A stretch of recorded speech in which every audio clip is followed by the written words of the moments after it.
Welcome to the Bible in a Year, Old and New Testament Bible Reading Plan for 2025, Audio Edition. April 15th, 1 Samuel chapters 17 and 18, and Luke chapter 15, verses 1 to 10. 1 Samuel chapter 17. Goliath challenges the Israelites. The Philistines now mustered their army for battle and camped between Soko in Judah and Azekah at Ephsdammim. Saul countered by gathering his Israelite troops near the valley of Elah. So the Philistines and Israelites faced each other on opposite hills, with the valley between them. Then Goliath, a Philistine champion from Gath, came out of the Philistine ranks to face the forces of Israel. He was over 9 feet 8 tall. He wore a bronze helmet, and his bronze coat of mail weighed 125 pounds. He also wore bronze leg armor, and he carried a bronze javelin on his shoulder. The shaft of his spear was as heavy and thick as a weaver's beam, tipped with an iron spearhead that weighed 15 pounds. See, his armor-bearer walked ahead of him, carrying a shield. Goliath stood and shouted a taunt across to the Israelites. "Why are you all coming out to fight?" he called. "I am the Philistine champion, but you are only the servants of Saul. Choose one man to come down here and fight me. If he kills me, then we will be your slaves. But if I kill him, you will be our slaves. I defy the armies of Israel today. Send me a man who will fight me." When Saul and the Israelites heard this, they were terrified and deeply shaken. Jesse sends David to Saul's camp. Now David was the son of a man named Jesse, an Ephrathite from Bethlehem in the land of Judah. Jesse was an old man at that time, and he had 8 sons. Jesse's 3 oldest sons, Eliab, Abinadab, and Shimei, had already joined Saul's army to fight the Philistines. David was the youngest son. David's 3 oldest brothers stayed with Saul's army, but David went back and forth so he could help his father with the sheep in Bethlehem. For 40 days, every morning and evening, the Philistine champion strutted in front of the Israelite army. One day Jesse said to David, "Take this basket of roasted grain and these 10 loaves of bread, and carry them quickly to your brothers. And give these 10 cuts of cheese to their captain. See how your brothers are getting along, and bring back a report on how they are doing." David's brothers were with Saul and the Israelite army at the valley of Elah, fighting against the Philistines. So David left the sheep with another shepherd and set out early the next morning with the gifts, as Jesse had directed him. He arrived at the camp just as the Israelite army was leaving for the battlefield with shouts and battle cries. Soon the Israelite and Philistine forces stood facing each other, army against army. David left his things with the keeper of supplies and hurried out to the ranks to greet his brothers.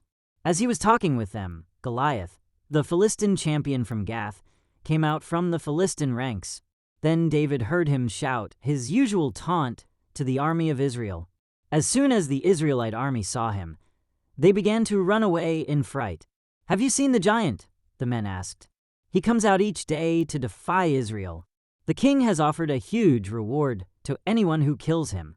He will give that man one of his daughters for a wife, and the man's entire family will be exempted from paying taxes." David asked the soldiers standing nearby, "What will a man get for killing this Philistine and ending his defiance of Israel? Who is this pagan Philistine anyway, that he is allowed to defy the armies of the living God?" And these men gave David the same reply. They said, "Yes, that is the reward for killing him." But when David's oldest brother Eliab heard David talking to the men, he was angry. "What are you doing around here anyway?" he demanded. "What about those few sheep you're supposed to be taking care of? I know about your pride and deceit. You just want to see the battle. What have I done now?" David replied, "I was only asking a question." He walked over to some others and asked them the same thing and received the same answer. Then David's question was reported to King Saul, and the king sent for him. David kills Goliath. "Don't worry about this Philistine," David told Saul. "I'll go fight him." "Don't be ridiculous." Saul replied, "There's no way you can fight this Philistine. and possibly win. You're only a boy, and he's been a man of war since his youth." But David persisted. "I have been taking care of my father's sheep and goats," he said. "When a lion or a bear comes to steal a lamb from the flock, I go after it with a club and rescue the lamb from its mouth. If the animal turns on me, I catch it by the jaw and club it to death. I have done this to both lions and bears, and I'll do it to this pagan Philistine, too, for he has defied the armies of the living God. The Lord who rescued me from the claws of the lion, and the bear will rescue me from this Philistine." Saul finally consented. "All right, go ahead," he said, "and may the Lord be with you." Then Saul gave David his own armor, a bronze helmet and a coat of mail. David put it on, strapped the sword over it, and took a step or two to see what it was like, for he had never worn such things before. "I can't go in these," he protested to Saul. "I'm not used to them." So David took them off again. He picked up 5 smooth stones from a stream and put them into his shepherd's bag. Then, armed only with his shepherd's staff and sling, he started across the valley to fight the Philistine. Goliath walked out toward David with his shield bearer ahead of him, sneering in contempt at this ruddy-faced boy. "Am I a dog," he roared at David, "that you come at me with a stick?" And he cursed David by the names of his gods. "Come over here, and I'll give your flesh to the birds and wild animals." Goliath yelled. David replied to the Philistine, "You come to me with sword, spear, and javelin, but I come to you in the name of the Lord of heaven's armies, the God of the armies of Israel, whom you have defied. Today the Lord will conquer you, and I will kill you and cut off your head. And then I will give the dead bodies of your men to the birds and wild animals, and the whole world will know that there is a God in Israel. And everyone assembled here will know that the Lord rescues his people, but not with sword and spear. This is the Lord's battle, and he will give you to us." As Goliath moved closer to attack, David quickly ran out to meet him. Reaching into his shepherd's bag and taking out a stone, he hurled it with his sling and hit the Philistine in the forehead. The stone sank in, and Goliath stumbled and fell face down on the ground. So David triumphed over the Philistine with only a sling and a stone, for he had no sword. Then David ran over and pulled Goliath's sword from its sheath. David used it to kill him and cut off his head. Israel routs the Philistines. When the Philistines saw that their champion was dead, they turned and ran. Then the men of Israel and Judah gave a great shout of triumph and rushed after the Philistines, chasing them as far as Gath and the gates of Ekron. The bodies of the dead and wounded Philistines were strewn all along the road from Shaaraim, as far as Gath and Ekron. Then the Israelite army returned and plundered the deserted Philistine camp. David took the Philistine's head to Jerusalem, but he stored the man's armor in his own tent. As Saul watched David go out to fight the Philistine, he asked Abner, the commander of his army, "Abner, whose son is this young man?"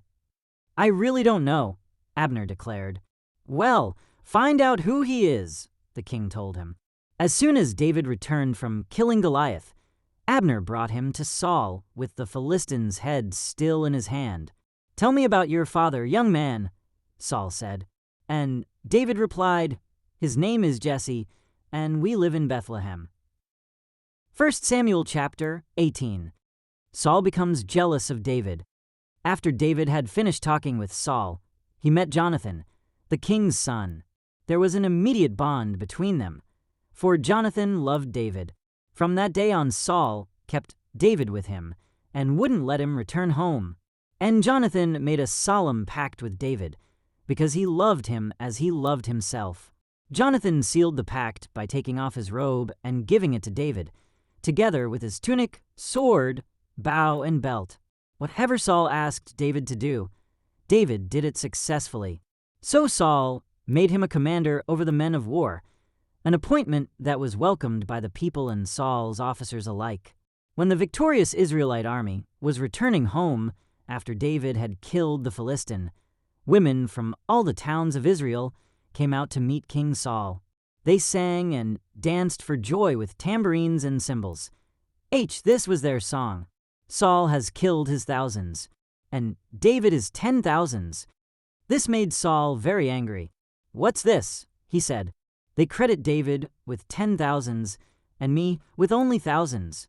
Next they'll be making him their king. So from that time on, Saul kept a jealous eye on David. The very next day, a tormenting spirit from God overwhelmed Saul, and he began to rave in his house like a madman. David was playing the harp, as he did each day, but Saul had a spear in his hand, and he suddenly hurled it at David, intending to pin him to the wall. But David escaped him twice. Saul was then afraid of David, for the Lord was with David and had turned away from Saul. Finally, Saul sent him away and appointed him commander over 1,000 men, and David faithfully led his troops into battle. David continued to succeed in everything he did, for the Lord was with him. When Saul recognized this, he became even more afraid of him. But all Israel and Judah loved David, because he was so successful at leading his troops into battle. David marries Saul's daughter. One day Saul said to David, "I am ready to give you my older daughter, Merab, as your wife. But first you must prove yourself to be a real warrior by fighting the Lord's battles." For Saul thought, "I'll send him out against the Philistines and let them kill him rather than doing it myself. Who am I, and what is my family in Israel that I should be the king's son-in-law?" David exclaimed, "My father's family is nothing." So when the time came for Saul to give his daughter Merab in marriage to David, he gave her instead to Adriel, a man from Mahola. In the meantime, Saul's daughter Michal had fallen in love with David, and Saul was delighted when he heard about it. Here's another chance to see him killed by the Philistines, Saul said to himself. But to David he said, "Today you have a second chance to become my son-in-law." Then Saul told his men to say to David, "The king really likes you, and so do we. Why don't you accept the king's offer and become his son-in-law?" When Saul's men said these things to David, he replied, "How can a poor man from a humble family afford the bride price for the daughter of a king?" When Saul's men reported this back to the king, he told them, "Tell David that all I want for the bride price is 100 Philistine foreskins. Vengeance on my enemies is all I really want." But what Saul had in mind was that David would be killed in the fight. David was delighted to accept the offer. Before the time limit expired, he and his men went out and killed 200 Philistines. Then David fulfilled the king's requirement by presenting all their foreskins to him. So Saul gave his daughter Michal to David to be his wife. When Saul realized that the Lord was with David and how much his daughter Michal loved him, Saul became even more afraid of him, and he remained David's enemy for the rest of his life. Every time the commanders of the Philistines attacked, David was more successful against them than all the rest of Saul's officers. So David's name became very famous. Luke 15, verses 1 to 10. Parable of the lost sheep. Tax collectors and other notorious sinners often came to listen to Jesus teach. This made the Pharisees and teachers of religious law complain that he was associating with such sinful people, even eating with them. So Jesus told them this story. If a man has 100 sheep and one of them gets lost, what will he do? Won't he leave the 99 others in the wilderness and go to search for the one that is lost until he finds it?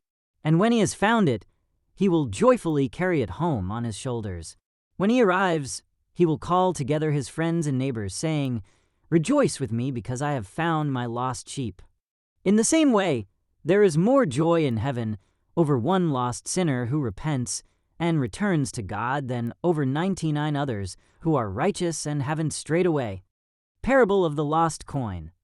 Or suppose a woman has 10 silver coins, and loses one. Won't she light a lamp and sweep the entire house and search carefully until she finds it? And when she finds it, she will call in her friends and neighbors and say, "Rejoice with me because I have found my lost coin." 10 in the same way, there is joy in the presence of God's angels when even one sinner repents. Thank you for joining as we read through the Bible in 1 year. This has been day 105.